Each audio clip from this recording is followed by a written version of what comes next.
So the topic for the day is how to improve our credit eligibility rating. Before we get into the discussion of this topic, I wanted to introduce, because most of our entrepreneurs are not into the finance or not from the finance background. I wanted to make them understand one particular topic called as debt trap, debt trap or credit trap. So this is one thing which every entrepreneur should definitely understand before raising the bank credit or any credit, or even when you are taking the loan on your personal front. You should understand this for sure. The reason I'll say you, many people, they borrow the loan. After that, they will use that particular loan amount itself to repay the interest, because their business doesn't perform well, or the purpose for which they borrowed the loan is not providing them any returns. Then at the time, what they will end up doing, they will again, since there is no profit for the repayment of interest, they will again repay interest out of the principal, either from the same loan or by taking a new loan, again borrow another loan for repaying the old loan, again borrow the loan, and this cycle continues. This is what is referred to as debt trap, and many companies are into this. Many Indian companies especially are into this with the poor financial management. I wanted you to understand one thing: debt capital is a risk capital. Why others? Our Indian government itself is into this particular risk. If you see our Indian budget, approximately more than 20 to 25% of our Indian government, central government's budget will purely go into either repayment of principal or repayment of interest. So that is the kind of debt which we borrowed from the past, which is creating a huge burden on the current financial position of government or any organization as well. So please remember, debt capital, I mean the money which you borrowed, company will have two categories of capital, right? One is equity capital and the other one is debt capital. Always we need to borrow debt only when we are going to invest this money into a considerably risk-free business. We should not borrow debt for testing the new ideas. Ideally, this is what financial principles say. We should not borrow debt for testing the new ideas. If I am launching Ola for the first time, or Uber for the first time, or Swiggy for the first time, ideally it should not be from the debt capital, because the idea is very new to the market. We don't know whether market will adopt it or not. In those kind of scenarios, it is not at all advised. It is not at all advised for taking the debt. Always it is better to have our own capital or bring in some equity investors who can take such kind of risk. They will be okay to take such kind of risk. We can bring in such kind of investors, but ideally not a debt. Please remember, any entrepreneur, after borrowing the bank loan, many companies are getting into insolvency board. This has become a fashion in India to take the company to the insolvency board and make it insolvent completely, and then finally exit the company unceremoniously. That shouldn't happen to any entrepreneur. So for that, I am saying at the beginning of this presentation itself, after this presentation, probably we will provide you some sources where you can go and raise the money easily, but it doesn't mean that you should jump in immediately and then raise the money from there. The reason is we should genuinely understand when do we need equity and when do we need debt. Equity is required whenever we are experimenting something with a new business idea, new business model, considerably market is very new. For such kind of businesses, a preferred capital is equity, whereas a traditional business, I wanted to do it with the help of technology, well-established market. I am reasonably confident. The past company which I worked with was in the same business, and I started a similar business by understanding more customer problems to solve them. In these kind of scenarios, when we are very much confident that market is already there for our product, and then we are very confident that our product will kick off very soon, then at that point of time only, we need to borrow debt. Otherwise, go for equity capital or go for bootstrapping, self-funding your company from your own funds or from funds of your other business. But don't get into the debt trap for sure. Repaying the debt with the help of debt is a bad scenario. People cannot sleep in the nights if we get into that scenario. So that is one thing which I wanted to say. This is the slide which probably people who attended the last webinar might have also seen. There is significant amount of contribution from our end, either startups or MSMEs. They are significantly contributing for the economy.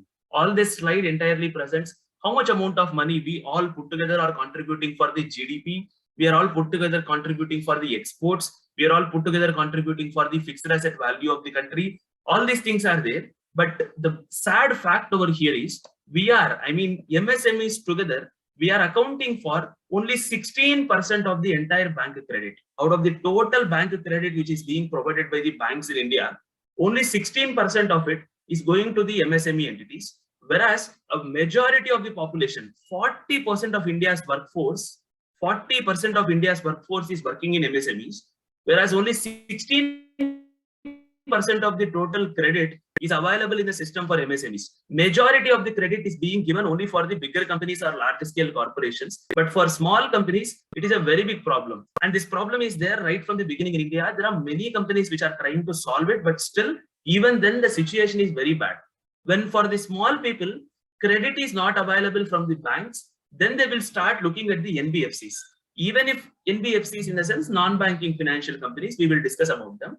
Apart from NBFCs, they will start trying from the private players. The local money lenders, where they will eat away the business, where they will eat away the family property and everything over a period of time. Huge interest rates will be there. That causes the problem. Ideally, the objective of this webinar is to make you all understand why bank lending is important, why we should always take debt from the bank or NBFC. But third option, outsiders, we should not go ahead. And what should we make to make ourselves eligible for bank lending?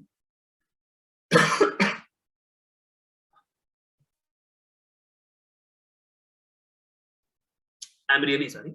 What should we make ourselves to make eligible for bank lending is what is our discussion for the day.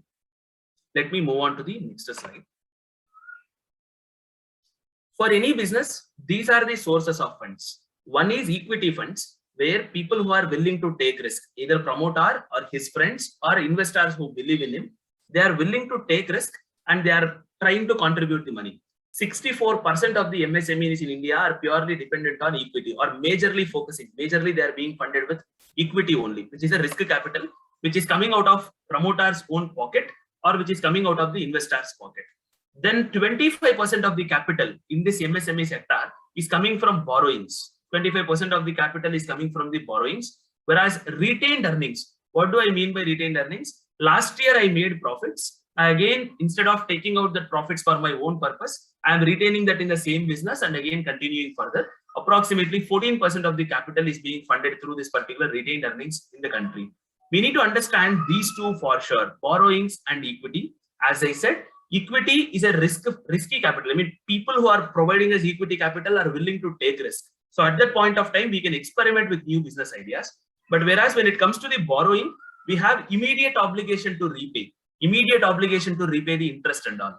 In case of equity, investor is willing to wait for 4 or 5 years. Investor is willing to wait for 4 or 5 years for the market to get established, for our product to get matured, for our technology to get adopted, or for our business to scale up. Equity investor is willing to wait, and that is the risk he accepted and then got into the business. Whereas when it comes to the debt, the lender who is giving us the money, he is expecting the repayment of EMI maybe within 3 months or 4 months. Probably he can provide you a holiday of 4 or 5 months, but then immediately he will ask you to repay the money along with the interest. So which means we should have such a kind of business opportunity in hand where I'm able to encash the money very immediately. Otherwise, going to the debt, either with bank or with NBFC or with a private player, is absolutely not suggestible at all. Then let's move on. What does a lender look into? What does a lender look into whenever he is giving credit? Let's say when you go to the bank or when you go to the NBFC or when you go to the third party, any money lender as such, unorganized money lender, what do they look into? I wanted you to understand the difference between these three people. Bank is the main institution which is established for credit. What does a bank do? Bank will mobilize the funds from people who have excess money, and they will start giving the money to people who have lower money. So this is what main banking business. However, there are somebody called as NBFCs, non-banking financial companies. These are also regulated entities controlled by RBI only. But these people, they don't take public money for giving the loans. They use their own money. Promoters of NBFC or the incorporation, the people who start that NBFC, they will actually contribute the money into NBFC. And that money will be provided as loan. They won't take outside money. They won't take savings from the outside people. Whereas money lenders, we are aware of. These people are unorganized. Basically, the rich people in the locality, they usually act as money lenders. They provide without any security and all. Out of these three, always our preference should be first to take the loan from a bank, a proper organized bank. The reason is lower interest rate will be available there, and lower processing fees will be available there. And moreover, since lower interest, lower processing fee, and moreover, it's an organized way. In fact, tomorrow, for a worst case scenario, let's say we are unable to repay that debt, there is a proper channel through which we can go and then resolve our case. There is a proper channel, insolvency channel or something like that. In a worst case scenario, we can get into such route and then we can resolve ourselves. Whereas NBFC is a little bit difficult. The reason, they charge a little higher interest rate when compared to the banks. If banks charge a loan interest rate of 8% to 13%, usually NBFCs charge an interest rate of 15% to 25%. Usually their interest rates will be little higher and next level. But the advantage with NBFCs is they will take more amount of risk when compared to the bank. Bank will ask you the profit-based financial statements. Bank will ask you for 3 years of credit history. Bank will ask you for promoter's background and other things. Whereas NBFC shortlisting criteria will be little more lenient. They will come forward to lend even by taking a little amount of higher risk when compared to the bank. For taking that higher risk, they usually charge more interest. So always any entrepreneur, if you are planning to raise debt, first approach bank. Only if the bankers are rejecting, we need to get into NBFCs. If NBFCs are also rejecting the credit, we can get into the third parties, but that is very, very, very, very dangerous route. And moreover, Companies Act, if you are a company, there are proprietors here, companies here, LLPs here. But for private limited company or OPC company, as per Companies Act itself, it is prohibited to take the loan from outsiders. If the company needs a loan, it can maximum take from bank, it can take from NBFC, or it can take from any of the directors or relatives, close relatives of directors, sister, brother, grandfather, grandmother, parents, son, child. So only from these people you can take credit, but with outsiders you cannot take credit. When it comes to proprietorships and LLPs, yes, you are free to take it from the outsiders as well, but it is not advisable. The reason is, in outside market, when you go to a money lender and all, usually they charge you an interest rate of 3% per month, which comes to 36% per annum, which is so huge. And if you don't repay, I mean, in any case, if you are unable to repay, then the harassment and all we are well aware of. This is one thing. These days, there are so many Chinese funds which are coming into India in the form of mobile apps. I don't want to name them. I don't want to take any of those names. But in a mobile phone, you can just install the app and you can avail a credit of 60,000, 1 lakh, 2 lakhs and all with an exorbitant interest rate, 36, 40, 50% interest rate. People are taking the loan. They produce it in such a way that EMI is very, very low. You take 60,000 rupees loan, but just to pay 1,000 rupees per month and pay it for 10 years, which means 10 years, if I end up paying 1,000 rupees per month, I would have enormously paid a huge amount of money. But people are not realizing it. What is the interest rate and all? People are not realizing it. And they are getting into these mobile apps, which are very, very, very, very dangerous. Like, if you are taking a debt from such a kind of source, it should be your last option. It shouldn't be your first option. It should be your last option. Last option, you can take the credit from those people. And if you don't repay, please be aware that whenever you are taking the loan from these mobile apps and all, at the time of installation of the mobile app itself, they are accessing your contacts. And whenever you are unable to repay, they are reaching out to your contacts. They are creating so much of harassment. There are many cases which are filed. In fact, like, police are trying to regulate these kind of entities, but currently they are not coming into the purview of RBI and they are not being regulated properly. So please don't get into such kind of people. Go to the reputed NBFCs and reputed banks for your loans all the time. Avoid these kind of mobile apps or avoid these kind of small people who are lending the money here and there with exorbitant interest rate. Now, when it comes to banks and NBFCs, what is the criteria they look into whenever they wish to lend money? What is the criteria they look into? The first criteria is industry in which you are operating, which means what business you are into. Currently, most of the banks and most of the NBFCs are stepping back from offering the loan to airline and airline related industry, travel and travel related industry, especially if you are into customer travel. I mean, other than goods travel, if you are into passenger travel or cabs, etc., they are avoiding such kind of businesses. And in industries which got severely affected by Corona, like construction and all, they are either stepping back or they are charging a higher interest rate. they are charging a higher interest rate. We should be aware of that fact. And we need to decide, we need to see which industry we are in and what kind of, not for our business, in general, what is the business prospects expected for this industry? E-commerce, booming. Whereas information technology, booming. EduTech, booming. So whether we are in booming industry or whether we are in an industry which is suffering either because of pandemic or because of the economic cycle. If it is suffering, then at the point of time, those industries will usually be delisted by the bankers. They will say, we will not be lending for these industries. Airlines and airline related support. There are so many support systems for airlines, right? For all of them, currently, they are not being eligible for the bank loans. The same way construction, it was stepped back for a long time. But again, now construction is coming into the white list. People are willing to lend for the construction companies. Automobiles, a kind of, again, back foot is there. So in that way, depending on your industry, you need to see whether your industry is a booming industry. And depending on your industry, you can approach the banker and say, I am operating in this industry. That is the first criteria which they will consider. Number two, vintage. Vintage in the sense, how many years you operated this company for, company or LLP or proprietorship. For how many years did you operate? For the past 2 years, 3 years, 4 years, 5 years. Usually banks consider a minimum of 3 years. Usually they are also reducing it to 2 years these days. But now most of the banks, 90% of the banks, SBI and all these cases, they will consider a minimum of 2 to 3 years of experience in your business. 2 to 3 years of good business prospects should have been there in the past. Then they will consider you for giving you new loan for the purpose of growth. But when it comes to NBFCs, most of the NBFCs have 1 year as a criteria or maximum 2 years as a criteria. They don't get into the 3 years of your past history or not. Vintage of minimum 2 to 3 years is what I can say. But NBFCs, minimum of 1 to 2 years.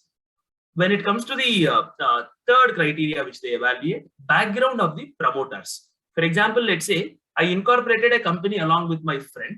Now, whenever I am going and asking for the loan for my company, along with the company past financial statements and other things, they will also look into my background and my friend's background, my background and my friend's background. And we have cases where, so let's assume in this example itself, me and my friend, we incorporated this company, right? We approached for a bank loan. Now my banker is saying, I am a director in one other company. And in that company, I have another friend as one of my directors. That friend has defaulted his personal loan. That friend has defaulted his personal loan. So for that reason, you are not eligible for taking the loan in this particular company. I would like to repeat. I am a director of A Limited. I am a director of A Limited along with my friend. Now, one of the directors of B Limited, where I am also a director in B Limited, I am also a part-time director, let's assume. There, one of the directors in the B Limited, they defaulted a bank loan. That guy has defaulted a personal loan, nothing relating to B Limited, in fact, personal loan. That will affect my credit history in this particular bank. So that detailed background verification will be there, which will affect your CIBIL scores and all. So the people whom you are partnering with are also very, very important when you are starting your companies. So the background of promoters, including the related associated background, if you are operating in multiple businesses, that is very, very important. GST and financial statements. This criteria has been so much simplified. You know, earlier when we used to go for a bank loan, they used to ask for a hell lot number of documents. But nowadays, even bankers understood there is no point in asking all the documents in one go. The first set of criteria, the first set of filtering, what they will ask for is your GST returns and your bank statement. Bank statement for the past 6 months and your GST returns for the past 6 months. They will see how much credits were there and what were those sources of those credits. If I have put my own money into the company, that will not be considered.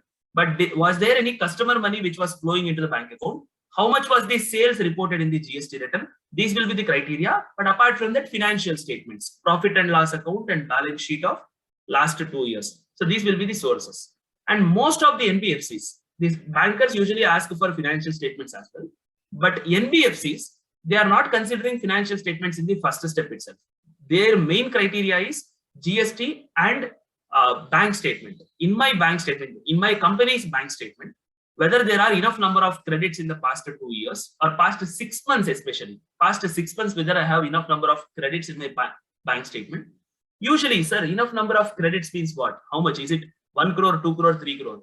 No, they usually start evaluating. NBFCs usually start considering if you have 6 lakhs of credit in the past 6 months. Past 6 months, if you have 6 lakhs of credit in your bank account, They consider usually you are eligible for the bank loan of a minimum of 5 lakhs approx. I think 0 to 5 lakhs. They say if you have 6 lakhs of turnover in the past 6 months, you are usually eligible for 0 to 5 lakhs of loan. If you have more than 6 lakhs and less than, let's say, 1 crore, then you are eligible up to 20 lakhs of loan. If you have more than 1 crore of turnover, then you are eligible for higher amount of loan. This will be the usual criteria. But what I'm trying to say over here is 6 months bank statement having good number of credits is very, very important. And those credits should have been properly reported into the GST portal as well. Otherwise, it is very difficult.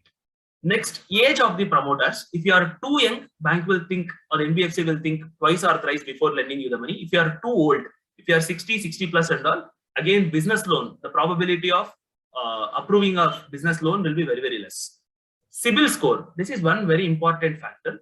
I'm sure like many of you will be aware of CIBIL score already. CIBIL score is a score calculated by an entity called CIBIL. What they are doing is they are taking the bank's data from all the banks and NBFCs. In India, there are hundreds of banks and thousands of NBFCs. They will take the data from everybody and they will calculate a score for credit score for each and every person. They'll calculate a credit score of each and every person to see whether this person can be eligible for further borrowings or not, whether this person in the past has repaid the loans properly or not. Usually, like let's see, I have not borrowed any money in my lifetime. My credit score will be 700. My credit score will be 700 if I have not borrowed any money in my lifetime. If I have borrowed money in the past and repaid it properly, for example, let it be a credit card as well. I have used my credit card properly in the past and repaid it each and every time on time. I didn't delay the repayments at all. My credit score will start moving up. From 700, it will start moving towards 800, 900, 1000, 1200, etc. There is a scale for it. It will keep on moving depending on the type of loan which you took and depending on without a default, if you have started making the repayments, it will keep increasing. Let's say the other way around. I took loans, but I didn't repay them. I took credit cards, but I didn't repay them on time. I'm always repaying along with interest and penalty. So in those cases, the score will start reducing. The score will start reducing from 700 to 600, 500, 400 and all. Now, what will usually banker consider? What's the ideal CIBIL score for getting the loan? Bankers will give you the loan only when your CIBIL score is 700 and above. NBFCs will give you the loan only when it is 600 or 650 or 700. Minimum of 600. Below 600, it is very, very difficult to avail unsecured loan, which means without promising any security, getting the loan is very difficult if your CIBIL score is less than 600. Why will my CIBIL score reduce? As I said you, like in the past, I made some sort of delayed repayment of credit card or loan because of which my CIBIL score will reduce. I'll go back to the past and all. And I wanted you to remember one thing. By mistake, sometimes the CIBIL entity will calculate the score wrongly. Sometimes we would not have taken any loan at all, but unfortunately for any reason, the CIBIL score might have been reduced. So during that point of time, if you feel that your CIBIL score is wrong, you can make an application to the CIBIL organization by submitting all the details saying that. They will also say you, why did your score reduce? Based on that, you can prove the facts saying that those facts are wrong. Then at the time, they will rectify your score and you can go back to the banker and check, ask him to re-verify the score and you can avail the loan. Number 2, frequently checking the CIBIL score will also affect your CIBIL score. I'm not sure like how many of you are aware of it. Don't check your CIBIL score every day or every month. It is not required. It is not required, and don't do that. If you do that, in fact, it's a negative remark in the CIBIL, and it will further reduce your score. Is what I mean. How true it is, I'm not sure, but even bankers say it. Like CIBIL score frequent verification will actually reduce your CIBIL score. So please don't verify your CIBIL score each and every time unless you feel that there was a default in the last month. Then go and verify your CIBIL score. Otherwise, there is no need of verifying the CIBIL score each and every time. So these are the primary criteria which any banker or any NBFC will take into consideration. Out of which I'll say you, industry, we cannot do anything. We already decided our passion and then we started our business. Vintage, we need to wait for a minimum of 1 year or 3 years approximately, 1 to 3 years in between. Background, I guess most of us, we will assuming that this background and all is within our control. GST and financial statements, this is something which you need to maintain properly for the past 2 to 3 years. And especially in the last 6 months, you should have shown minimum amount of credits flowing into your bank account, the credit amounts, I mean the amounts received into the bank account should be more, at least a minimum of 6 lakhs in the past 6 months, then only NBFCs will consider. It should be even more higher, like 10, 15 lakhs, then only bankers will usually consider. Then age, it is not in our hands. CIBIL score, it is in our hands. We can control our CIBIL score by properly repaying our credit cards and other loans. What are the different types of loans which are available? Either with a bank or with an NBFC. What are the different types of loans? Mainly, I can classify secure loan, unsecured loan. Secure loan, you're offering some sort of security. You're offering either my house property as a security, or a land as a security, or gold as a security, or my inventory, the goods which I am selling as my security, then it is secure loan. Unsecured loan, I'm not giving anything as a security. I don't have any property, or even if I have, I don't want to attach that property for availing the loan. Then it is unsecured loan. Obviously, for all the practical reasons, secure loan interest rate will be lesser. Unsecured loan interest rate will be far higher. The reason is creditor is taking a huge risk. The person who is providing us the money is taking a huge risk. So for that reason, unsecured loan obviously will be at a higher rate. Having said that, in the market, what are the popular different types of availing the loan? The first one is mortgage or pledge loans. That is the place where we will go and provide our property as a pledge or gold as a pledge, and then we will take the loan over there. That is called as mortgage or pledge loans, usually immovable property or gold as the security. The other one is cash credit. Cash credit is where we will show the history of our organization to the banker, past 2 years or 3 years history of our organization to the banker, and we'll inform the banker. Training loan. I'm sorry. We'll inform the banker. Banker, please consider my past history and say me how much credit I will be eligible for. How much credit I will be eligible for. He will authorize a limit. For example, he'll fix a limit of 1 crore at an interest rate of, let's say, 12% to 13%. And I need not take that money immediately. I need not take that 1 crore money immediately. I can use it whenever I need. As long as my bank balance is available, I won't use it. When my bank balance is coming to zero, then I can excess withdraw this 1 crore. I can go till minus 1 crore in my bank account. Simply speaking, it is an overdraft facility given by the banker. Cash credit is a popular term. CC limit is what people call. That is nothing but an overdraft facility provided by your banker. Usually it goes with an interest rate of 10% as well sometimes, depending on what kind of security you offered for that cash credit. The third one is asset financing or asset funding. Like you're borrowing a vehicle or you're constructing a house. During that point of time, if they are funding money, they will consider the asset itself as a security. For example, I bought a car, maybe for my cabs business or maybe for my personal use. I bought a machinery for my business purpose. That asset itself will be taken as a security. That machinery itself will be taken as a security. Out of that machinery value, usually banker will provide a credit of 80% and I'll have to upfront repay 20%. 20% I'll make the payment immediately. 10 lakhs machinery, 2 lakhs immediate down payment from my side, 8 lakhs of bank credit, I can run my business. So that way, that is what is referred to as asset funding. Unsecured loan, taking no security at all. Purely, there won't be any security at all. They'll just give the loan by believing your business and by believing your industry. So that is what is referred to as unsecured loan. Obviously, interest rates will be a little higher. Now, what kind of loan you should prefer? I would suggest unsecured loan should be a last option, and mortgage loan should also be a little bit lesser choice. Ideally, we should go for 2 and 3. If our business is an asset-based business, we need a machinery, we need some machinery especially. We need a machinery or we need car, etc. for running our business. It is better to go for asset financing. Whereas we are like an entity where we need working capital for buying our goods. We are selling goods. For buying our goods and all, we need a working capital. During that point of time, it is better to go for cash credit.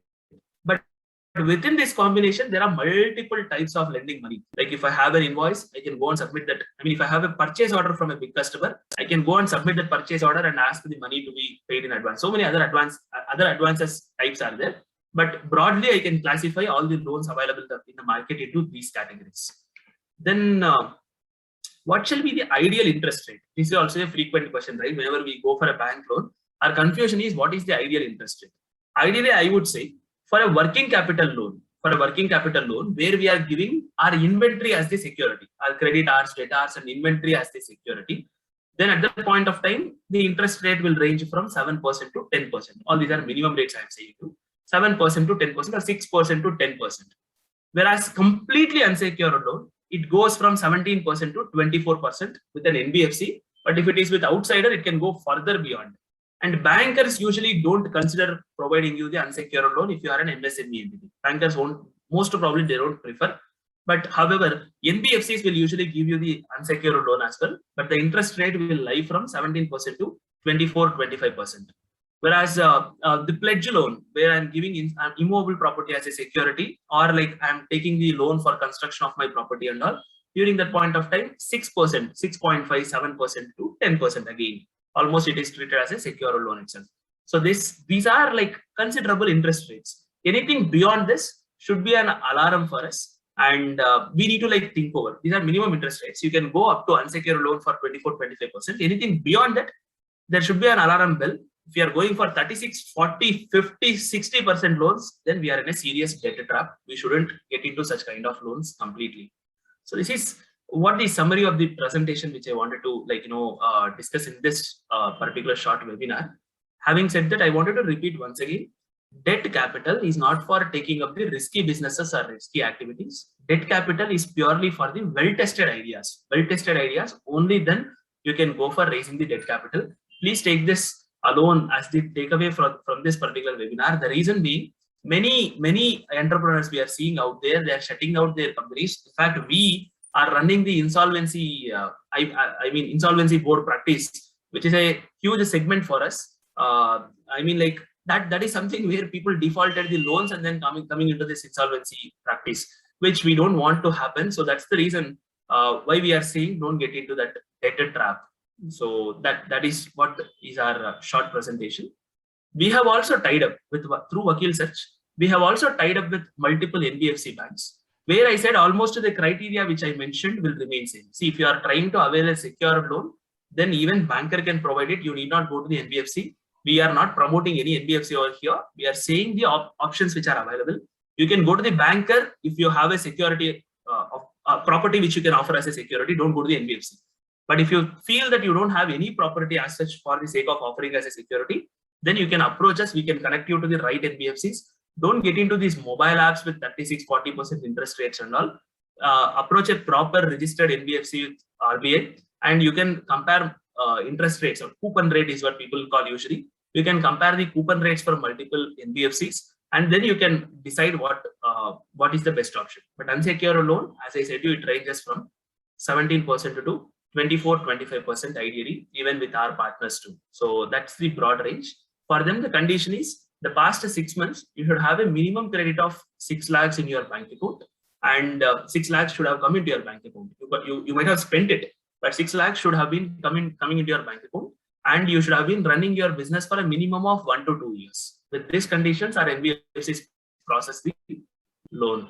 And one certain important factors when you are taking loan is you need to study the loan agreements properly. You need to study the loan agreements properly, because there will be exorbitant terms which will cheat the people. I mean, which after borrowing only we will realize it.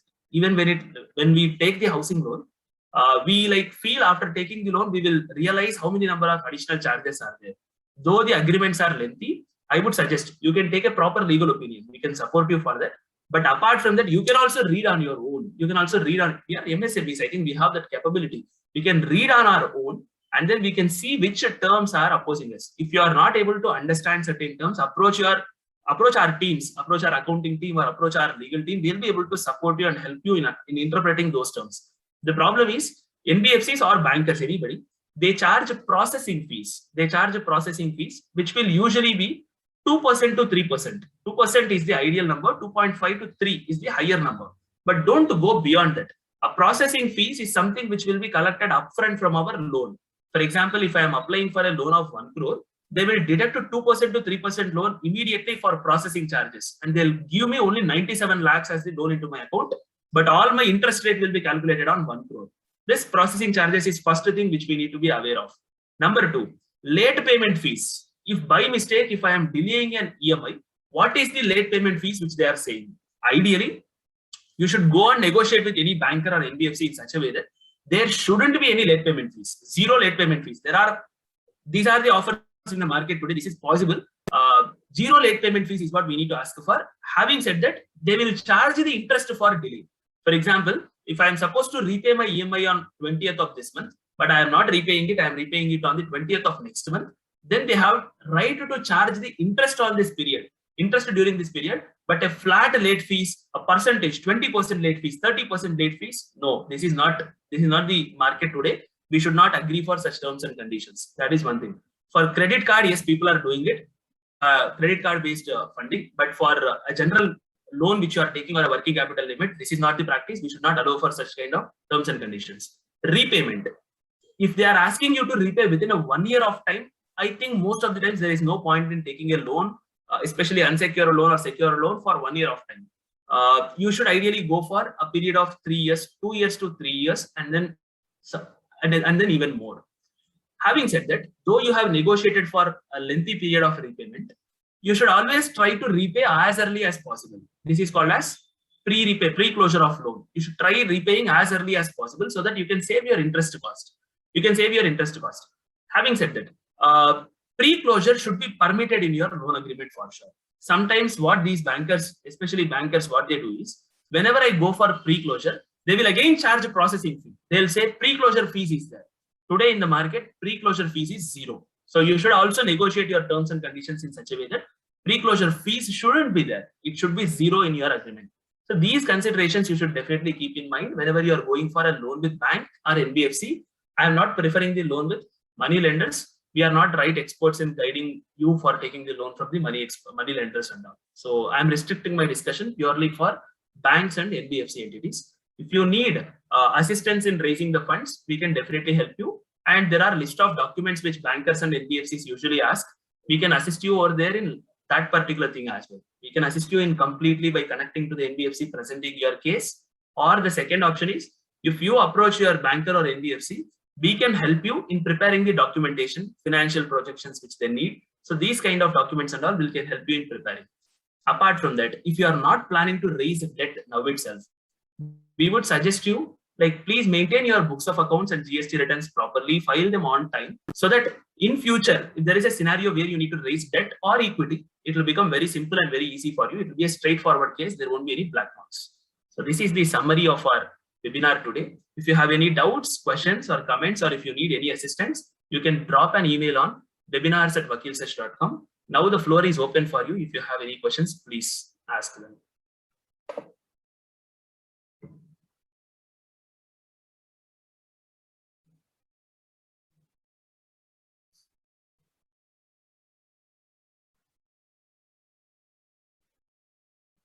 We'll wait for 2 or 3 more minutes. And if there are no questions, then we can actually stop the session.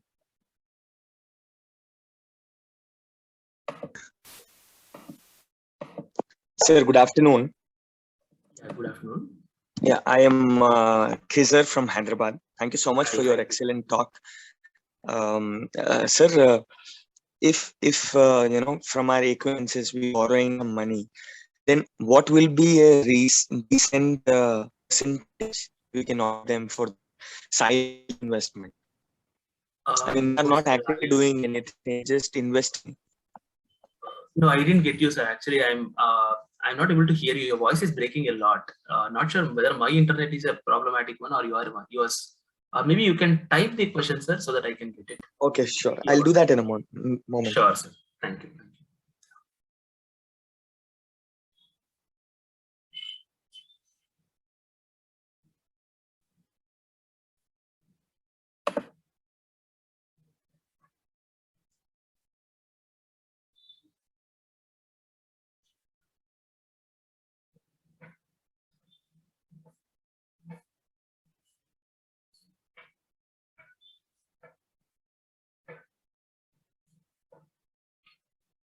Okay, I'll wait for Kaiser's question. Once we answer it, then I think we can stop this webinar, because I feel like most of the audience have no other questions.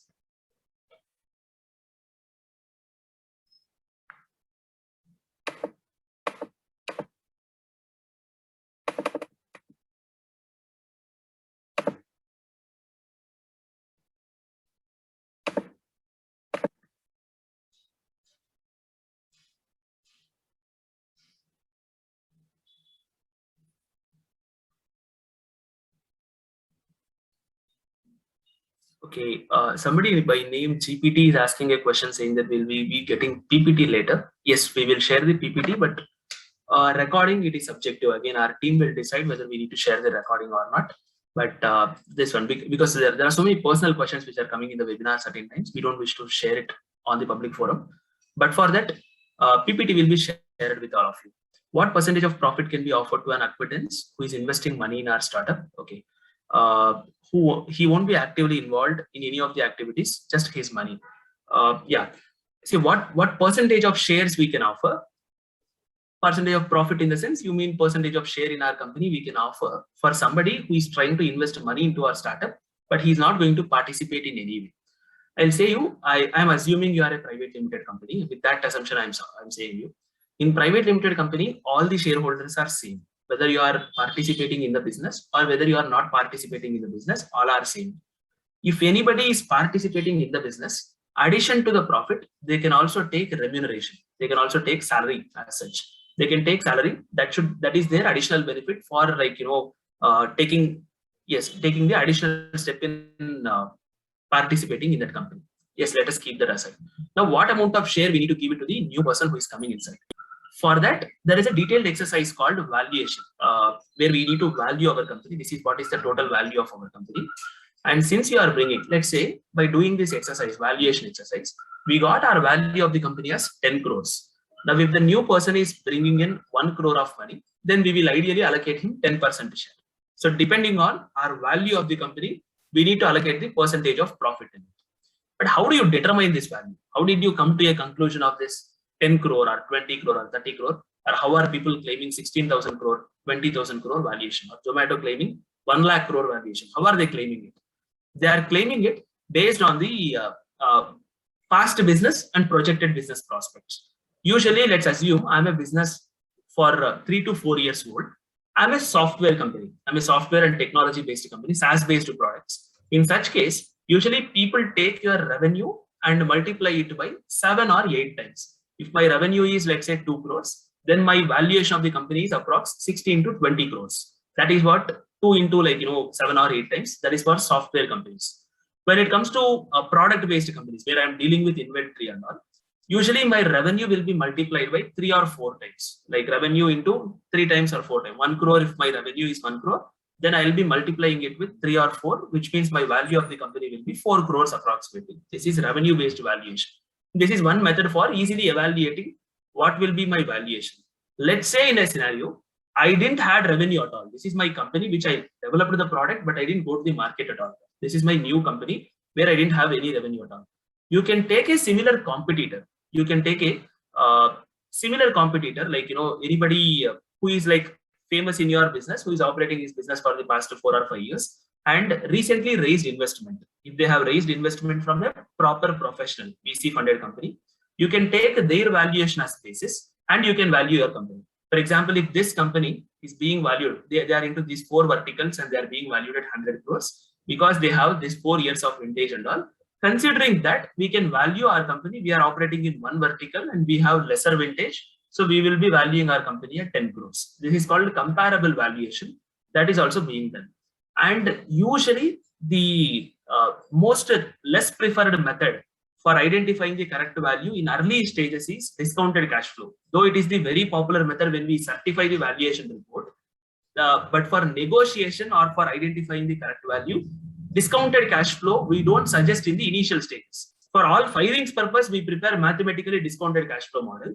But for identifying the value, ideally it is revenue multiple method or it is based on the comparable company. Is there any other company which can be which is there in the same site of business? Let's assume all these things are not there at all. A SaaS company, best valuation is 10 crore. For the first round, seed round, where I don't have a revenue at all, I am developing my product. Best valuation is 10 crore. For a normal company, not SaaS-based company, somebody who is dealing with products, selling the products and all, physical products and all, for them, ideally, the good valuation is 4 to 5 crores. 4 to 5 crores valuation, they can raise money. And for a SaaS-based company or a technology-based company, they can raise with a valuation of 10 crore. If you want to avoid all confusion, whatever I said, all blah, blah, blah, if you want to avoid it and then raise, it is better to raise it at 10 crore. And even if you are not able to determine the valuation, we have other methods in which we can protect both investor and you there are something called as convertible preference shares, convertible debentures and all. If you wish to like get to know more these details, then probably you can approach us. We will be able to help you and suggest you like what are these options if you want to critically evaluate all those options. Yeah, I think with that, I'm closing this session. If you still have any doubts or if you wish to avail some bank credit or something, you can let us know. We'll be able to help you over there. Thank you. Thank you very much. Thank you very much.